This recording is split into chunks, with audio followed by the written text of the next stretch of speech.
तो आज मैं आपको बताने वाला हूँ reality of MBBS in China and MBBS इन पाकिस्तान। ठीक है, तो शुरू यहाँ से हम करते हैं कि पाकिस्तान के अंदर अगर बच्चे जो होते हैं जिनका MCAT पास है तो वह चाइना क्यों आता है, इसकी दो कंडीशन होती हैं। या तो अगर किसी का MCAT किसी ने दिया नहीं है या किसी का पास नहीं है, तो अभी तो फिलहाल ये भी रूल पास हो गया है कि MCAT मांग रही है यूनिवर्सिटीज चाइना के अंदर भी। तो बेसिकली यहाँ लोग आते हैं क्योंकि यहाँ पे पैसे कम लगते हैं। ठीक है, तो लोग कंसल्टेंट्स वगैरह आपको गलत बताते हैं कि यहाँ पे पैसे कम लगते हैं, और मतलब लगते हैं, लेकिन पाकिस्तान अब इसके अंदर दो कैटेगरीज आ जाती हैं। एक नॉन MUI यूनिवर्सिटीज होती है और एक होती है MUI यूनिवर्सिटीज। ठीक है, दो तरह की यूनिवर्सिटीज होती हैं। नॉन MUI यूनिवर्सिटीज के अंदर क्लिनिकल मेडिसिन होता है। अब मैं Kunming medical university of science Kunming university of science and technology में हूँ, तो ये नॉन MUI है। यहाँ पे क्लिनिकल मेडिसिन का कोर्स होता है, यहाँ पे HSK देना पड़ता है आपका, HSK 1, 2, 3 और 3 के बाद आपका मेजर स्टार्ट होता है मेडिकल का। ठीक है, और जो MUI यूनिवर्सिटीज होती हैं उसके अंदर HSK नहीं देना पड़ता, वहाँ सिंपल MBBS होता है और वो क्लिनिकल मेडिसिन नहीं होता और MBBS ही होता है। ठीक है, तो उसके अंदर जो फीस स्ट्रक्चर होते हैं वो पाकिस्तान जितने ही होते हैं, मतलब 25 लाख साल की, 27 लाख साल की फीस, इस तरह करके। और जिस यूनिवर्सिटी में मैं हूँ यहाँ पे 14 लाख पहले साल की, फिर 8, 8.5, 9 लाख होती है।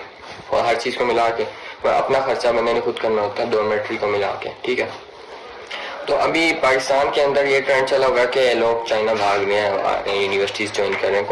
कॉन्सल्टेंट सुन के क्या कहते हैं कि आपके पैसे कम लगेंगे, और HSK काफ़ी बच्चों से पास नहीं होता, फिर उनके पैसे ज़ाया होते हैं और वो डिपोर्ट हो जाते हैं पाकिस्तान में। HSK मैं आपको बता देता हूँ, चाइनीज़ लैंग्वेज टेस्ट को कहते हैं HSK। ठीक है, और उसके बाद आ गई बात पैसे की, तो चाइना के अंदर भी पैसे तकरीबन उतने ही लगते हैं। तो अगर आपका MCAT पास होता है तो आप ये कॉन्सिक्वेंसेस देखें कि पाकिस्तान के अंदर ही आप MBBS करें। ठीक है, क्योंकि पाकिस्तान के अंदर एक तो आसानी होती है, आपका अपना होमलैंड होता है, और चाइना के अंदर रूल्स बहुत स्ट्रिक्ट होते हैं, कंसल्टेंट्स आपको फंसा देते हैं, फिर आप फंसे रह जाते हैं। तो मैं तो यही कहता हूँ कि पाकिस्तान के अंदर अगर किसी के MBBS करने का इरादा ही है और उसमें वो चाइना इसलिए आ रहा है क्योंकि यहाँ पे पैसे कम लगते हैं, तो वो ये बात ज़हन से निकाल दे, क्योंकि पैसे लगभग उतने ही लगते हैं पाकिस्तान के अंदर। अभी फीस स्ट्रक्चर कम, अगर सबसे कम यूनिवर्सिटी जैसे चीपेस्ट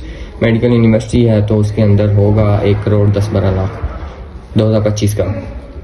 और चाइना के अंदर और बहुत से रोले होते हैं। चलो फीस 20-25 लाख अगर कम भी है तो यार HSK किस तरह, अगर HSK नहीं पास हुआ तो आपके पैसे जाए हैं। उसके बाद HSK 5 देना पड़ता है। ये चाइनीज़ बड़े मुश्किल टेस्ट होते हैं चाइनीज़ लैंग्वेज के। HSK 3 ईजी होता है, 4, 5 मुश्किल होता है।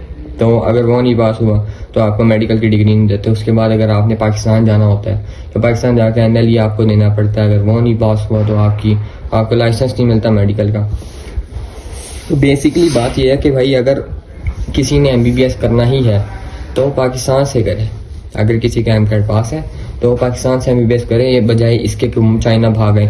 अब यहाँ पे मैं आपको दिखा देता हूँ, ये हमने सारा सामान लिया हुआ है, हम यहाँ पे खुद कुकिंग करते हैं। यहाँ पे तो भाई कुकिंग करना कौन सा आसान काम होता है, फिर बंदे नमाज पढ़नी होती है और बहुत से काम होते हैं, लाइब्रेरी जाना होता है, क्लास लेनी होती है। तो आप पढ़ेंगे कैसे चाइना आके?